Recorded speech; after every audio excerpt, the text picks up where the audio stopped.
অনেকে বলে বৌদ্ধরা মুক্তিকে পূজা করে, এটি কি সত্যি? না, একেবারে সত্যি নয়। বৌদ্ধ ধর্মে মুক্তিকে দেবতা ভেবে পূজা করা হয় না। তাহলে তো বলতে পারেন মুক্তির সামনে ফুল, ধূপ, প্রদীপ দেওয়া হয় কেন? এগুলো আসলে প্রতীকী ব্যবহার। যেমন ফুল দেওয়া মানে জীবনে ক্ষণস্থায়ী সৌন্দর্যকে স্মরণ করা, প্রদীপ জ্বালানো মানে অজ্ঞানতা অন্ধকার দূর করে জ্ঞানের আলোয় জীবনকে আলোকিত করার প্রতীক, ধূপের সুগন্ধ মানে নৈতিক জীবনযাপন ও অন্তরে পবিত্রতার প্রতীক। এইসব বাহ্যিক ব্যবহার আসলে ভক্তি নয়, বরং স্মরণ ও মনোযোগ ধরে রাখার উপায়। এবার তো বলতে পারেন বুদ্ধ মুক্তির উদ্দেশ্যটা কি? তাহলে শুনুন। বুদ্ধ মুক্তি তৈরি করা হয় যেন ভক্তরা বুদ্ধের শিক্ষা, দয়া, জ্ঞান ও করুণার কথা মনে রাখতে পারে।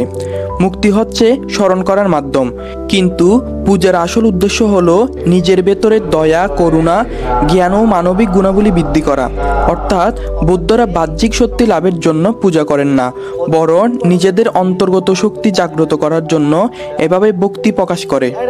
বৌদ্ধ ধর্ম মানুষকে শেখায় পূজা মানে বাইরের কোনো শক্তিকে সন্তুষ্ট করা নয়, বরং নিজের ভেতরে জ্ঞান, করুণা ও মানবিক গুণকে জাগ্রত করা।